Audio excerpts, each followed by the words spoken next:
How are you all? Welcome back to our online class. We have started our revisions, isn't it?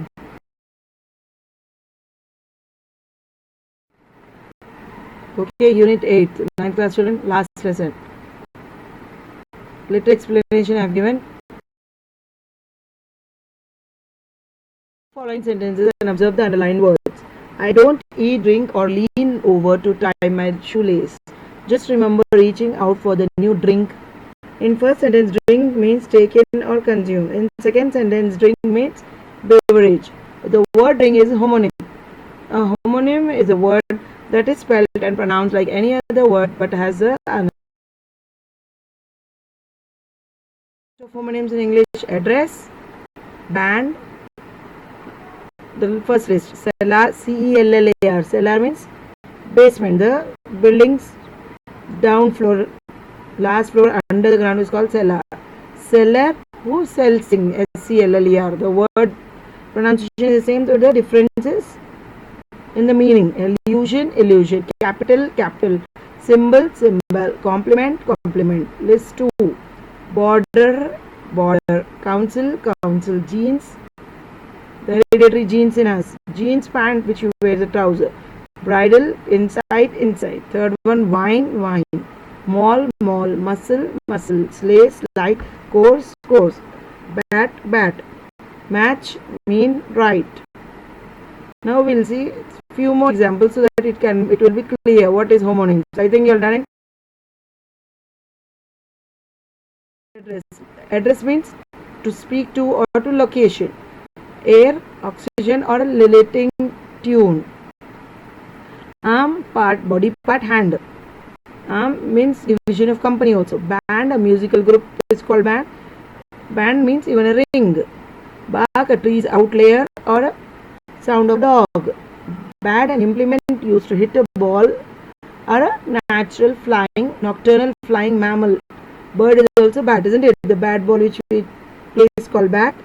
Bat is the name of the bird also. I hope you all know this. Homonyms will be words with identical pronunciation but different spellings and meanings, such as two, and two. Or they may be words with both identical pronunciation and identical spellings but different meanings, such as quail, the bird, and quail, the to ring. The words pair, PIR, pair of socks, pair of shoes, isn't it? Pens. PEAR is a fruit which we eat. They sound the same, different spelling and meaning. This is made of iron. MAID, the servant which is working in your home. OAR, or. One, ONE, 1, 2, 3, 1. WON, victory. PAIR, pair. PEAR, pair. Next is a B part reading of it. Father returning home. This is a poem which describes how your fathers struggle for your bread and butter, every joy, every happiness. You should take care of your fathers, of your parents. You should understand their feelings. Father returning home. Returning means father who is coming back home.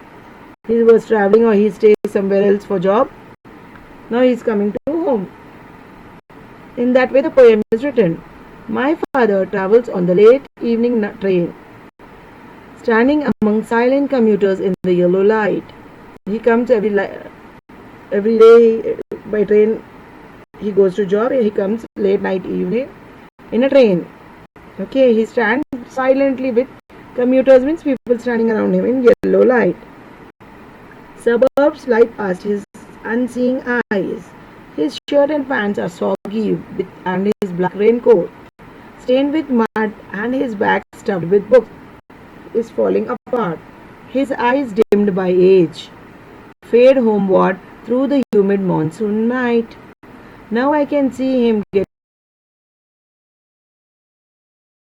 the word dropped from a long sentence. He hurries across the length of grey platform, crosses the railway line, enters the lane. His chappals are sticky with mud, but he hurries onward. After he comes down from the train, what all he is seeing there is describing. His father's slipper is full of mud, but he is still moving here and there, rushing to go home. Home again. I see him drinking weak tea. eating a stale chapati, reading a book. He goes into the toilet to contemplate what this boy sees of his father: weak tea, not a good one, or big mug, small mug, black tea, like a poor person, an ordinary person. Eating a stale chapati, not very oily or with ghee or oil. A simple chapati, reading a book. He goes to toilet to contemplate man's estrangement from man-made world. Coming out, he trembles at the sink. He is treading, calm, weak. The cold water running over his brown hands, a few droplets cling in the graying hairs of his wrist. His sullen children have often refused to share jokes and secrets with him.